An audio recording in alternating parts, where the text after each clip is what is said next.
sure that anyone here who has worked with data knows the pains of slow queries and high latency.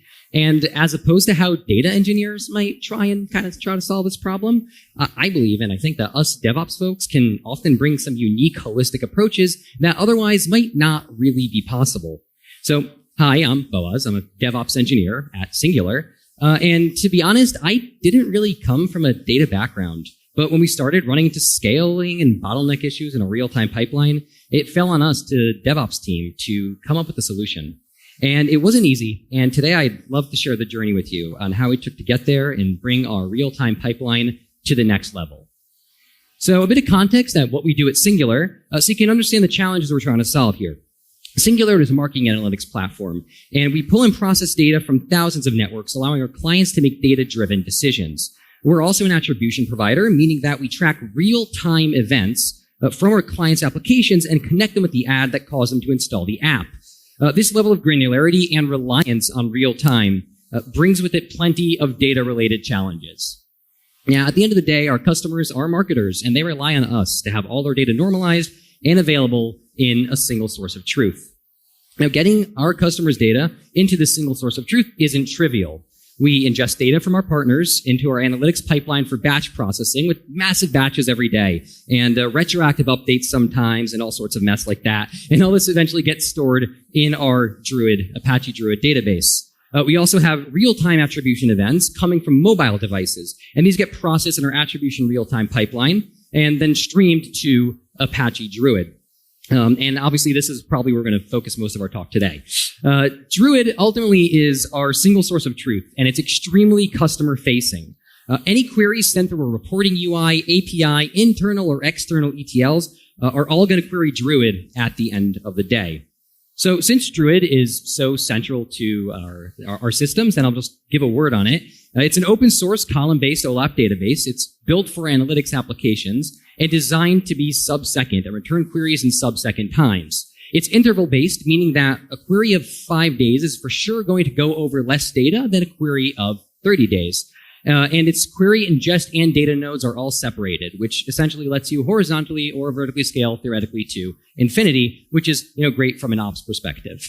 It supports both batch and real-time ingestion, where batch ingestion is basically putting a file up in a cloud store or S3 and telling Druid to load it. And real-time ingestion, well, looks a little bit like this. You have your stream, Kafka, right?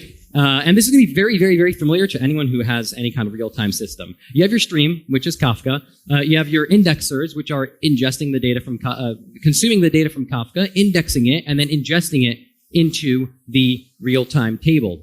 And this real-time table is hosted by data nodes.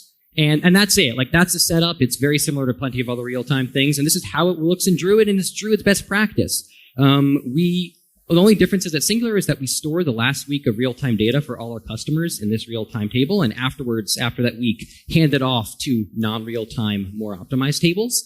And we have, on the other end, from attribution to our Kafka, we have an aggregation task that streams the data from attribution to Kafka.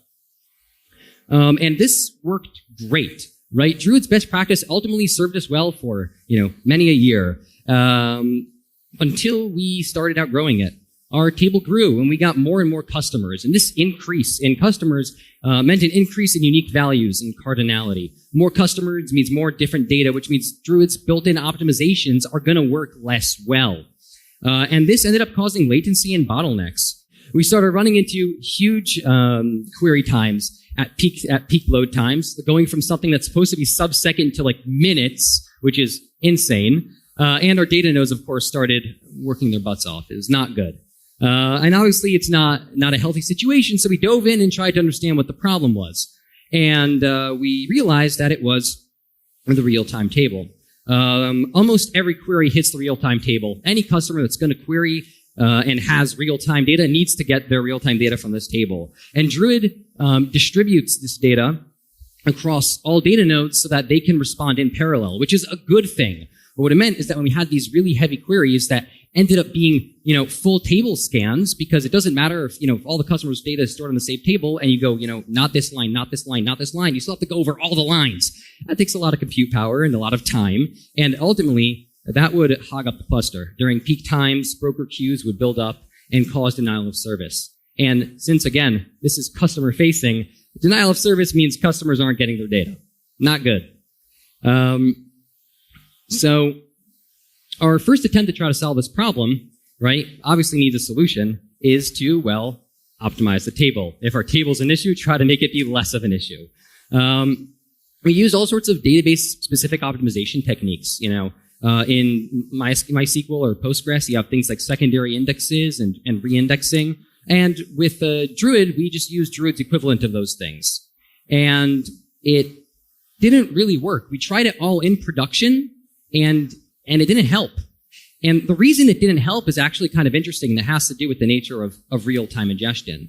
So you can't, with most real-time ingestion systems, you can't really optimize the data being ingested right now, because real-time is often write-heavy. You're writing a bunch of data to a specific thing, and more often than not, your database is just not going to let you write to it or optimize over it.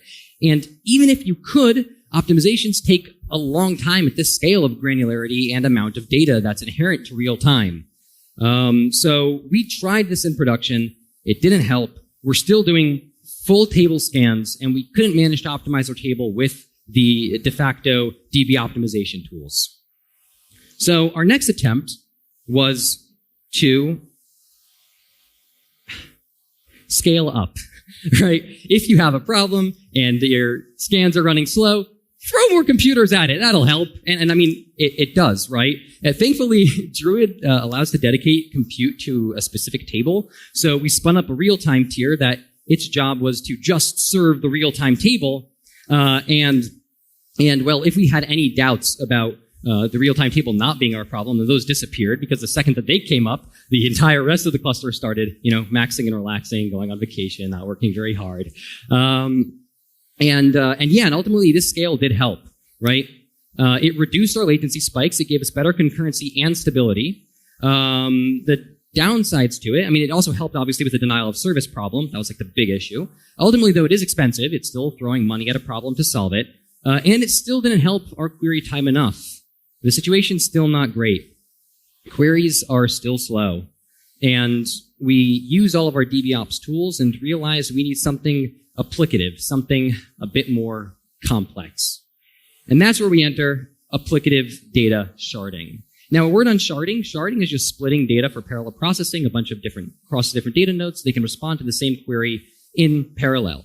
Applicative data sharding is when you say, okay, I don't care what database I have, I'm DB agnostic, and I'm the application, and I know how I want to split my data the best. And so what we ended up doing was saying, okay, we have this big real-time table with all the real-time data for all our customers. Let's split it into 16 smaller tables, and then evenly weight and distribute our customers between these tables by their volume. So theoretically, when a customer wants to query their data, they only need to go over this small 1/16th of a subset of what they previously had to do. And this hopefully would solve all of our problems. And spoiler, it did. Otherwise, I wouldn't be here today. But it is important to talk about failures. And this one did work.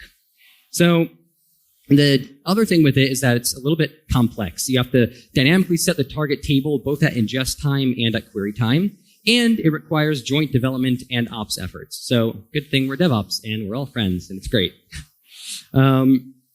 Now, if you want to, let's dive in a bit and see how this actually works and how you can use applicative data sharding. So if you want to split your data into 16 smaller tables, the first thing you have to do is split the data. So we create a map of all our customers by volume, all programmatically and in code, of course, and assign shards to each customer.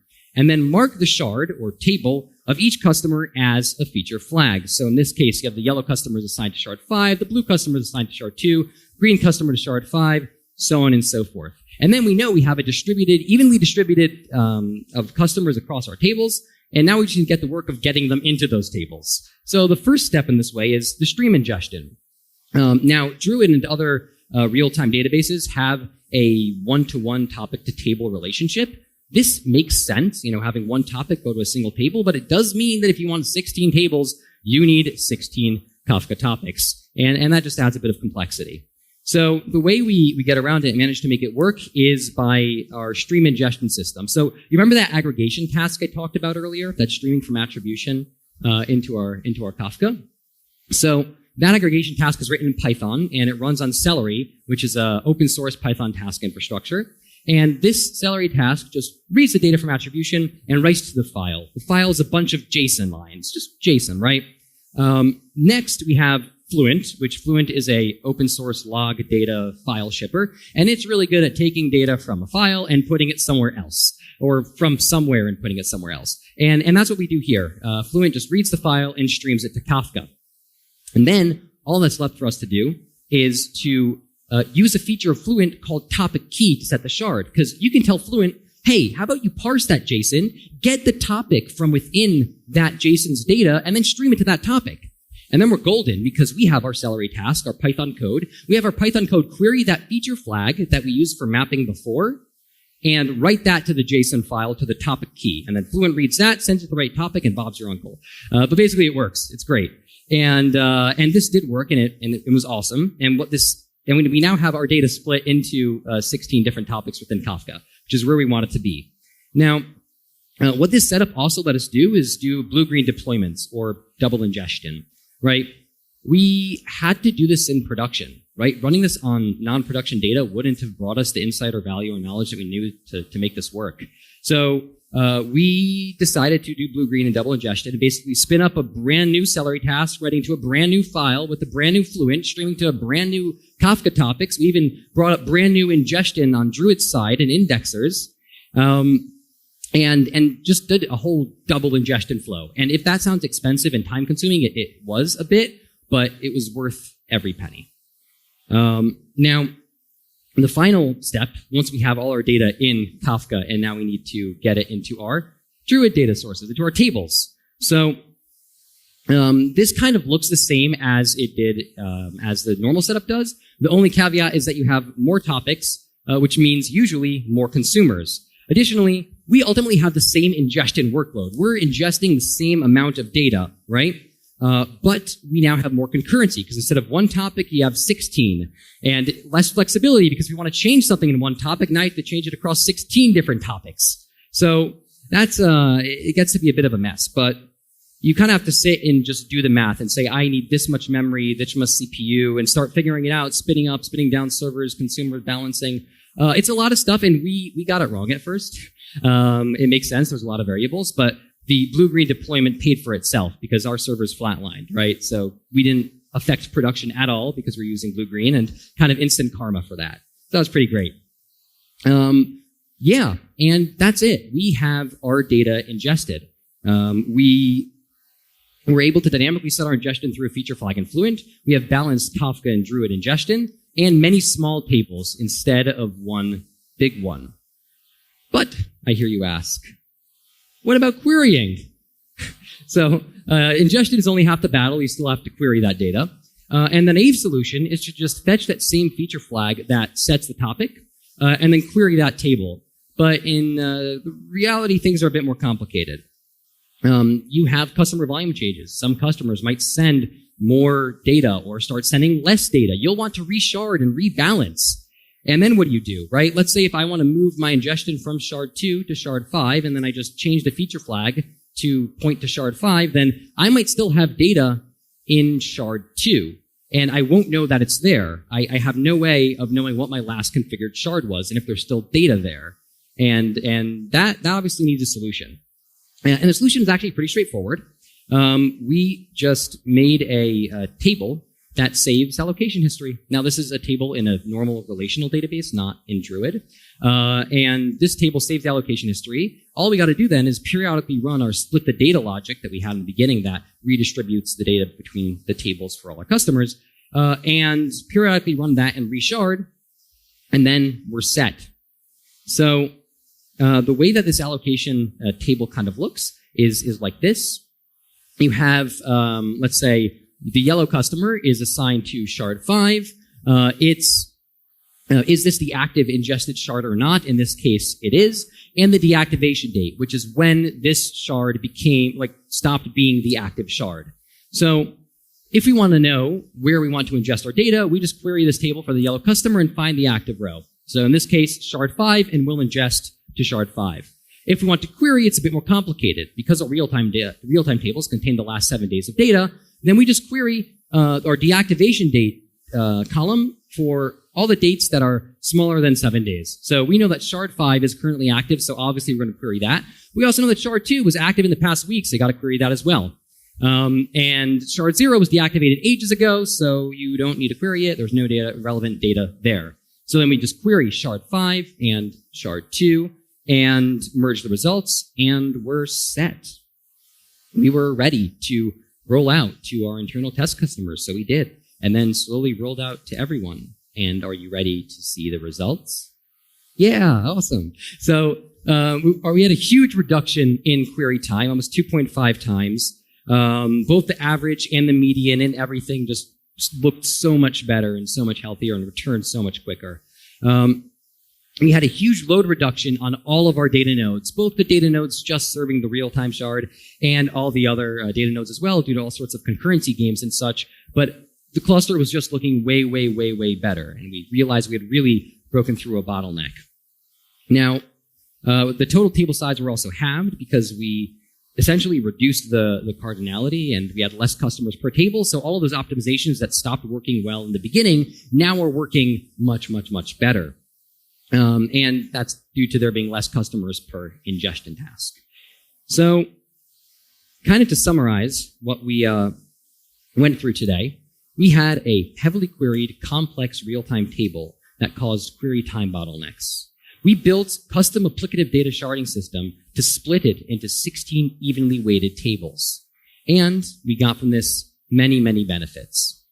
So, some key takeaways, right? Now, applicative sharding is database agnostic, right? We use Druid, but this will hold true for any database or any real-time system. It's really only something to be used when you've tried everything else. You should really go for database optimizations first, or like other kinds of data optimizations first. But, once you realize that you need it and you can't avoid the full table scans, then applicative sharding is a really solid choice. Additionally, reducing multi-tenancy always has its challenges. Our challenges, occurred a lot in our ingestion flow, but in general, multi-tenancy can be a very, very good thing. In our case, we saw it was hurting us, and we saw that we had to reduce it. And that always brings with it complications. The last and final, and I guess most important point, is that working in production is extremely important. We had to work with prod data, otherwise, the project wouldn't have brought value. This process was ultimately what made it work. Something went wrong with our real-time ingestion. Our customers, it would immediately impact our customers, but we still had to see how this worked with real data. Doing it in dev wouldn't be enough. So blue-green deployments and double ingestion if you need it, working in production safely, of course, is super, super, super important. In the end, applicative data sharding is a super powerful tool. You really, again, should use it when you feel like there's a need. But me, as just, a DevOps guy, right? I kind of see myself as like a guy with a bunch of tools in his toolbox, and I'll approach any problem and, ruffle through my toolbox and look and see kind of what tool I need to solve what specific problem. And thankfully, I'm glad to have applicative data sharding as another tool in my toolbox to apply it when it's necessary. So thank you so much for listening. And I don't think I have time for any questions right now, but I will be at Singular's booth outside today and tomorrow, and feel free to catch me there, ask me anything, or ask any of us anything. We're here to talk and have a good time. So thank you so much.